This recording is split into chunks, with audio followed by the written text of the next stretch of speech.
चलिए दोस्तों, अब हम यहाँ पे इलस्ट्रेशन नंबर 10 आपका कैपिटल गेन चैप्टर का स्टार्ट करने जा रहे हैं। हमने residential chapter residential and scope of जो टोटल इनकम नाम का आपका चैप्टर है वो कंप्लीट कर दिया। हमने पीजीबीपी आपका जो सबसे बड़ा चैप्टर रहता है आपके मॉड्यूल का वो हमने कंप्लीट कर दिया और अब अभी हम यहाँ पे कैपिटल गेन कंप्लीट करने जा रहे हैं। ठीक है, कुछ क्वेश्चंस बाकी है, कुछ इलस्ट्रेशन 3-4 इलस्ट्रेशन है और फिर प्रैक्टिकल क्वेश्चन कुछ है वो कंप्लीट करेंगे। आपका कैपिटल गेन स्टार्टिंग से लेके कंप्लीट एंड तक हो जाएगा। ठीक है, तो इसके बाद फिर हम जो न्यू चैप्टर अपना स्टार्ट कर देंगे। फिर आप जो कहेंगे सैलरी वगैरह कहेंगे तो सैलरी स्टार्ट कर देंगे, अदर सोर्सेज कहेंगे तो अदर सोर्सेज, और अगर कोई अदर चैप्टर आपको चाहिए तो आप बता सकते हैं। ठीक है, इससे रिलेटेड कोई दिक्कत नहीं है। बस मैं यहाँ पे ये बताना चाहता था कि सर ये सारे चैप्टर जो है वो अरेंजमेंट के साथ प्लेलिस्ट मैंने बना रखी है। प्लेलिस्ट की लिंक आपको हर एक वीडियो की डिस्क्रिप्शन में मिल जाएगी। ये वीडियो या फिर कोई और वीडियो भी आप देख रहे हैं, कोई अदर इलस्ट्रेशन, ठीक है, हर एक वीडियो की डिस्क्रिप्शन में आपको प्लेलिस्ट की लिंक प्रोवाइड कर रखी है, जिससे आप कहीं पे भी कोई भी वीडियो देख रहे हो डायरेक्ट आप प्लेलिस्ट में जाके अगर कोई अदर इलस्ट्रेशन प्रैक्टिकल क्वेश्चन देखना है तो आप देख सकते हैं। वो भी मैंने आपको अरेंजमेंट करके प्रोवाइड कर रखा है, तो आप तुरंत वो इलस्ट्रेशन ओपन कर सकते हैं। ठीक है, आइए इस लेक्चर में इलस्ट्रेशन नंबर 10 को डिस्कस करते हैं। इलस्ट्रेशन नंबर 10 जो है वो आपका स्लम सेल से रिलेट करता है। ठीक है, आपका कॉन्सेप्ट जो नेम है स्लम सेल, उससे रिलेटेड ये इलस्ट्रेशन नंबर 10 है। बहुत ज़्यादा आसान रहता है, इसमें मुझे कुछ यहाँ पे ज़्यादा बताना भी नहीं पड़ेगा, लेकिन थोड़ा अच्छे से समझेंगे। ठीक है, हो सकता है कुछ स्टूडेंट को ये कॉन्सेप्ट समझ में ना आ रहा हो तो हम कैलकुलेशन करेंगे। ठीक है, चलिए, तो आपको समझ में आता है तो आप अपनी वीडियो की स्पीड को इंक्रीज़ कर सकते हैं, और अगर आपको समझ नहीं आता ये टॉपिक तो नॉर्मल स्पीड में देख सकते हैं। ठीक है, mister A is a proprietor. Mister A एक प्रोपराइटर है जिनका नाम है आकाश एंटरप्राइज। तो आकाश एंटरप्राइज की प्रोपराइटर है मिस्टर ए। कहता है कि इनके पास 2 यूनिट है। ठीक है, अब यूनिट का मतलब होता है कि यूनिट के अंदर डिफरेंट डिफरेंट हमारे पास में लाइबिलिटी होती है, डिफरेंट डिफरेंट असेट होती है। ठीक है, यूनिट कब नाम होता है सर? यूनिट का नाम तब लेते हैं जब हमारे पास में मल्टीपल चीज़ें जो है वो होती है, जिसे हम एक यूनिट बना देते हैं। जैसे कि फॉर एग्जांपल हमारे 12th में पढ़ते हैं, हम 10th में पढ़ते हैं, तो वहाँ पे डिफरेंट डिफरेंट का क्लास थे। जैसे कि क्लास ए, ठीक है, क्लास बी, ठीक है, ऐसे क्लास होते थे। फॉर एग्जांपल अगर 10th क्लास की बात करूं तो आपके स्कूल में ऐसा कुछ हुआ करता होगा कि 10A हो गया, 10B हो गया। तो अगर कोई स्टूडेंट मिले तो सर टीचर नॉर्मली ये पूछते हैं कि कौन से क्लास का बच्चा है। बोलेगा बच्चा, स्टूडेंट बोलेगा कि 10th क्लास का, तो उसमें दूसरा क्वेश्चन ये पूछा जाता है 10A का है, 10B का है। ठीक है, इस तरीके से बाइफरकेशन होते थे कि फॉर एग्जांपल 15 स्टूडेंट को जो है 10A में डाल दिया, 15 स्टूडेंट को 10B में डाल दिया। तो ये क्या है सर? मल्टीपल स्टूडेंट है, एक क्लास में डाल दिया गया है। तो यहाँ पे भी ऐसी होती है कि मल्टीपल असेट लाइबिलिटी है, एक क्लास में डाल दिया जिसे हम कहते हैं यूनिट, कि एक यूनिट बना दिया है, इसमें मल्टीपल हमारे पास में असेट वगैरह है। ठीक है, बेसिकली आपने नॉलेज पर्पस के लिए, ठीक है, अपने को इसका मतलब समझ आना चाहिए या फिर नहीं आना चाहिए, इससे कोई फ़र्क नहीं पड़ता। ठीक है, ये मतलब पता है नहीं पता है कोई फ़र्क नहीं पड़ता, नॉलेज पर्पस।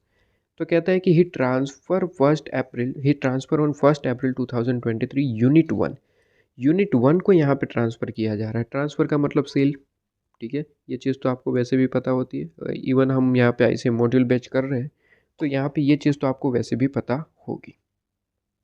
तो कहता है कि यूनिट 1 को हम स्लम सेल के अंदर ये ट्रांसफ़र कर रहे हैं।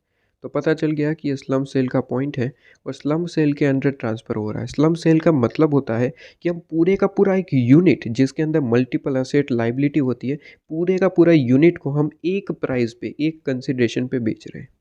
स्लम सेल का मतलब ये होता है। ठीक है, और वैसे ही कुछ यहाँ पे दे रखा है कि होता है कि पूरे के पूरे यूनिट 1 को हम बेच रहे हैं स्लम सेल के अंदर एक प्राइस, जो कि प्राइस है कहता है कंसिडरेशन 25 लाख रुपीज़। लेकिन कहता है कि इसकी फेयर मार्केट वैल्यू जो है, मार्केट में जिसकी वैल्यू, ठीक है, पूरे की पूरी असेट की यूनिट 1 की, कहता है 30 लाख रुपीज़ है। ओके, तो जिसकी फेयर मार्केट वैल्यू 30 लाख है उसको हमने बेच दिया कितने में? 25 लाख रुपए, 25 लाख रुपीज़। ओके, इसके बाद कहता है unit 1 was started in the year 2005-06। कहता है expenses incurred for this transfer व 28,000। इस बैलेंस शीट आपको नीचे दे रखी है। कहता है कि लाइबिलिटी में अगर बात करें तो कैपिटल वगैरह है, रिजर्व एंड सरप्लस, ठीक है, रिवैल्यूएशन रिजर्व। इसके बाद कहता है बैंक लोन है, ट्रेड क्रेडिटर है, और अपने एसेट साइड की बात करें तो बिल्डिंग, मशीन, डेटर और अदर एसेट करके है। हमारे पास में 2 यूनिट है, यूनिट 1 और बी, ठीक है, 1 और 2 आप देख सकते हैं। इसके बाद यहाँ पे नीचे कह रखा है अदर इन्फॉर्मेशन।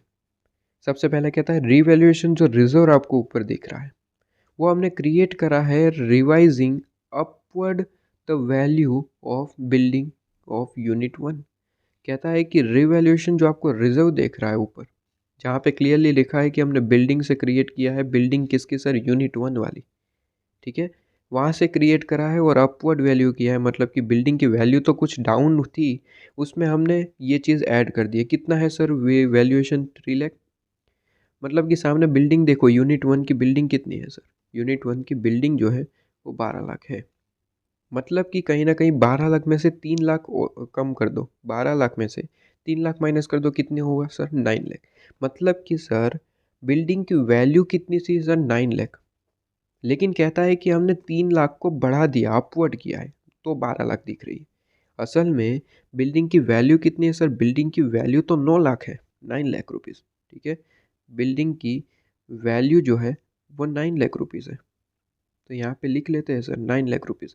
क्यों लिखना है सर, ऐसी चीज़ क्यों लिखना है, इसलिए लिखना है क्योंकि स्लम सेल का कॉन्सेप्ट ये कहता है कि सर अगर अपवर्ड और डाउनवर्ड अगर आप कोई रिवैल्यूएशन करते हैं तो उसे इग्नोर करना है, और अगर आपने रिवैल्यूएशन कर रखा है तो उसे रिवर्स करना है, ठीक है। ये स्लम सेल का कॉन्सेप्ट है।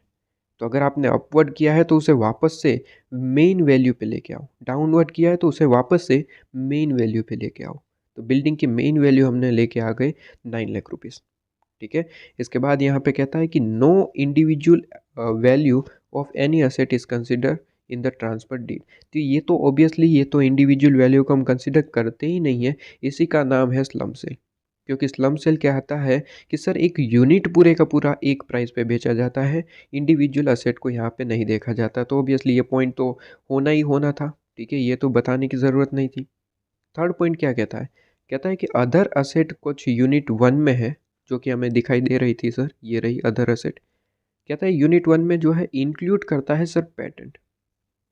अदर असेट में पेटेंट इंक्लूडेड है, मतलब कि काफ़ी सारी असेट होगी, उसमें से एक पेटेंट भी है। कहता है एक्वायर किया था 2021 में, ठीक है, 50,000 रुपीज़ में। कहता है on which no depreciation has been charge, depreciation अभी तक चार्ज नहीं हुआ है।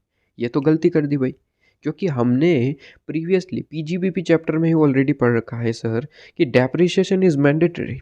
डेप्रिसिएशन आप लेना चाहे ना लेना चाहिए ये आपको पूछा ही नहीं जाता, डेप्रिसिएशन आपको कंपलसरी क्लेम करना ही पड़ता है, ठीक है। हालांकि आपके ही फ़ायदे के लिए डेप्रिसिएशन होता है, क्योंकि डेप्रिसिएशन क्लेम करने से आपका प्रॉफिट कम हो जाता है, और प्रॉफिट कम होगा तो टैक्स कम पे करना पड़ेगा। लेकिन फिर भी कहा गया है सर, लॉ ये कहता है कि सर डेप्रिसिएशन कंपलसरी मैंडेटरीली आपको जो है यहाँ पे चार्ज करना पड़ेगा। अब यहाँ पे कहा है कि 2021 में हमने एक्वायर तो किया था पेटेंट, लेकिन इस पे डेप्रिसिएशन चार्ज नहीं किया है, तो ये तो गलत हो गया, आपको डेप्रिसिएशन चार्ज करना चाहिए था। तो ऑब्वियसली हमें क्या करना पड़ेगा सर, ये 1,50,000 जो अमाउंट दिख रही है ये तो गलत हो गई। क्यों, क्योंकि इसमें 50,000 ये अमाउंट है पेटेंट की। अब लेकिन यहाँ पे 50,000 सही अमाउंट तो है ही नहीं, क्योंकि 50,000 में से अभी डेप्रिसिएशन माइनस करना था और फिर उसमें ऐड करना था, तो ये गलत कर दिया आपने, ठीक है। तो इसमें बाइफर्केशन लिख दे सर, 1,50,000 जो आपको दिख रहा है, क्या ये सही अमाउंट है, आंसर इज नो। कहता है कि सर 50,000 रुपीज़ कहता है पेटेंट का है, और बाकी का जो रिमेनिंग 1 लाख रुपीज़ बचा वो अदर असेट है, ठीक है, वो अदर कोई है, ओके, वो अदर कोई है। ये पेटेंट है, ये पेटेंट है, ठीक है, ये पेटेंट का अमाउंट है 50,000। और ये पेटेंट का अमाउंट भी ध्यान देने वाली बात यह है कि ये भी गलत है, ठीक है। ये तो बिल्कुल सही है क्योंकि इसके बारे में कोई चीज़ बता ही नहीं गई, तो ये ऑब्वियसली हम मान के चलेंगे कि ये तो बिल्कुल सही है।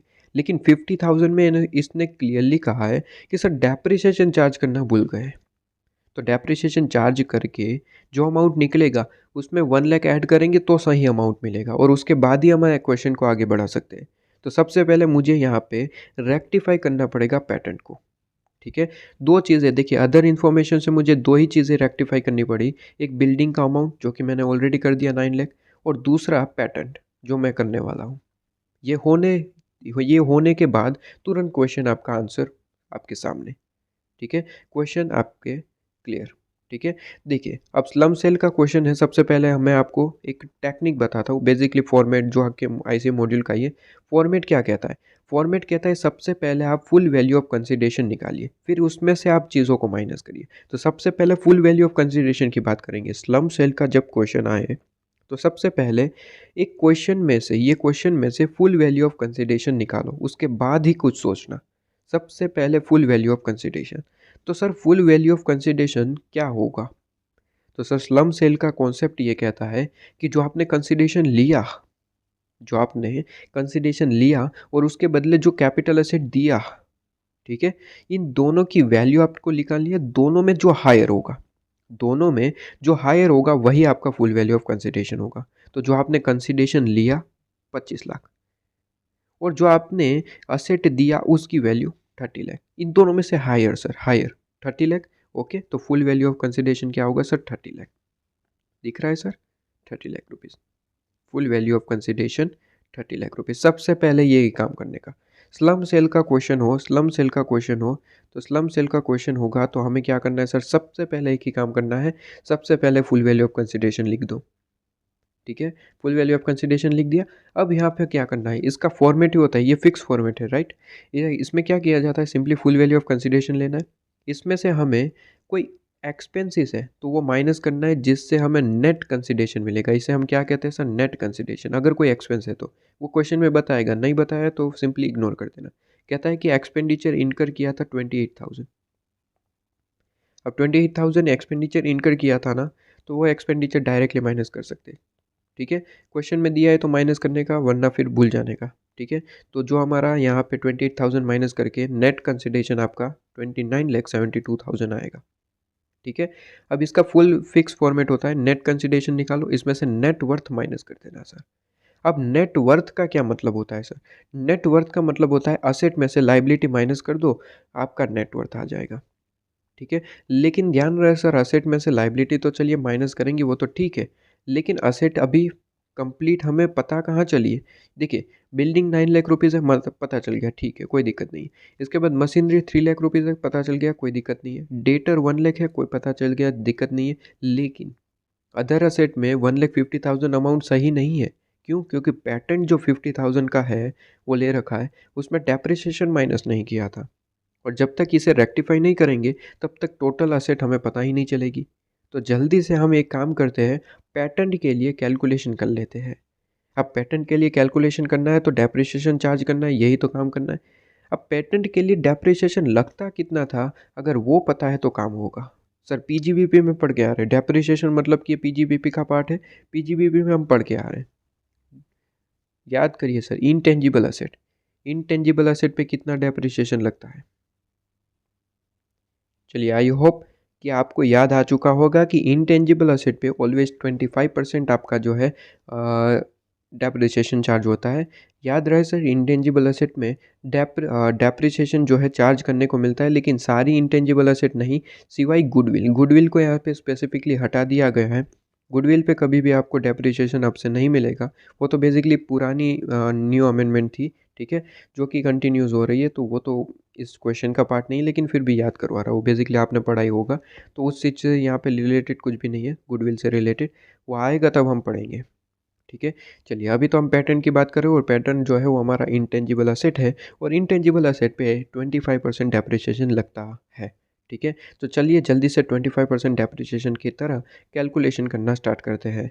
सर 21 का यहाँ पे असेट है, ठीक है, 21 1 जुलाई 2021। अब 1 जुलाई 2021 है, तो हमें सिंपली यहाँ पे देखना पड़ेगा कि 21 में 180 डेज से ज़्यादा यूज़ है या फिर कम है, क्योंकि 180 डेज से ज़्यादा है तो पूरा 25 मिलेगा। अगर 180 डेज से कम यूसेज है तो सिंपली क्या करेंगे सर? हाफ रेट मिलेगा, ठीक है, 25 का हाफ।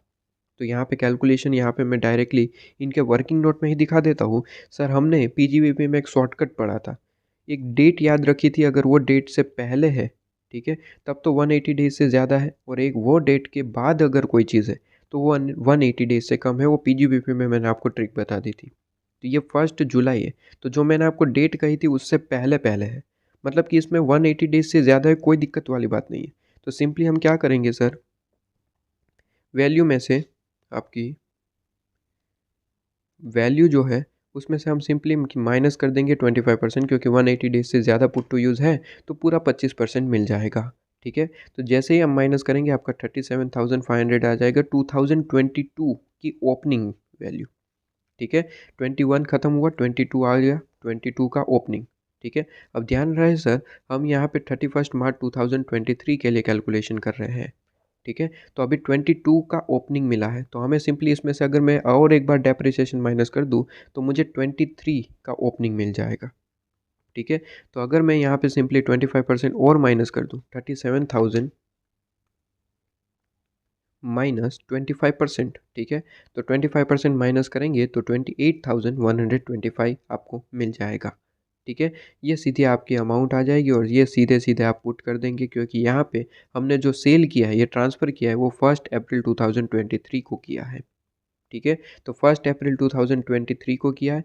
कैलकुलेशन आपके सामने है, 1 अप्रैल 2023 की वैल्यू कितनी होगी, तो वैल्यू आपको मिल चुकी है।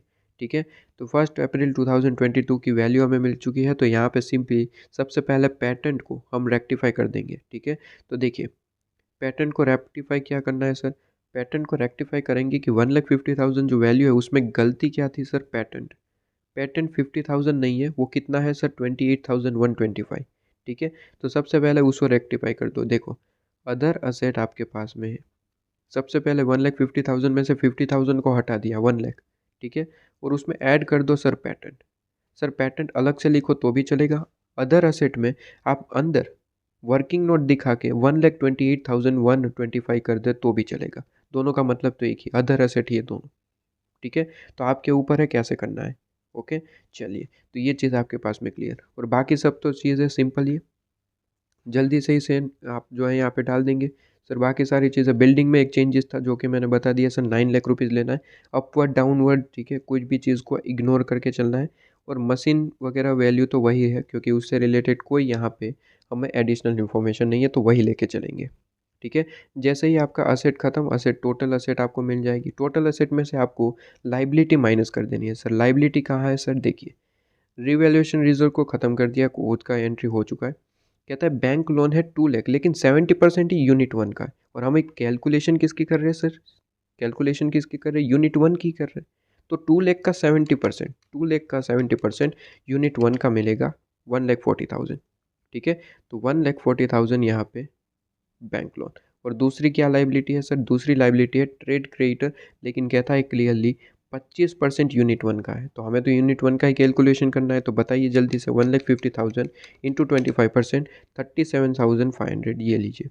ये माइनस करेंगे तुरंत आपको नेट वर्थ मिल जाएगा, और नेट वर्थ मिलते ही आप क्या करेंगे सर, नेट कंसिडरेशन में से नेट वर्थ माइनस करेंगे तो आपको कैपिटल गेन मिल जाएगा। लेकिन ऑलवेज ध्यान रहे सर, यहाँ पे लॉन्ग टर्म और शॉर्ट टर्म कैपिटल गेन तो आप लिखते ही, क्योंकि आप देखेंगे सर कि हमने ये असेट कब परचेज किया था, 5-6 में, और अभी बेच कब रहे, ट्रांसफ़र कब कर रहे हैं, 2023 में, ओबियसली लॉन्ग टर्म है। ठीक है, स्लम सेल है, लॉन्ग टर्म है। लेकिन ध्यान ऑलवेज रखिए सर कि स्लम सेल के केस में इंडेक्सेशन कभी नहीं होता। ठीक है, मतलब कि इंडेक्सेशन का बेनिफिट नहीं मिलता। हाँ, आप लॉन्ग टर्म शॉर्ट टर्म ये लिखते हैं, long term capital gain, short term capital gain, लेकिन इंडेक्सेशन कभी भी नहीं मिलता। ठीक है, ये आप रेगुलर लेक्चर में पढ़ते हैं, लेकिन फिर भी यहाँ पे ऐसा कोई पॉइंट नहीं था, क्योंकि इंडेक्सेशन के बारे में कोई यहाँ पे डिस्कशन नहीं था। लेकिन मैं आपको याद करवाने के लिए बता रहा हूँ, क्योंकि हो सकता है कि आपको वो भूल चुके हो। ठीक है, तो आप अपने लेक्चर में पढ़ चुके होंगे कि सर स्लम सेल पे इंडेक्सेशन का बेनिफिट नहीं मिलता। वो बात अलग है कि आप लॉन्ग टर्म शॉर्ट टर्म लिखते हैं, लेकिन इसमें आपको इंडेक्सेशन का बेनिफिट नहीं मिलेगा।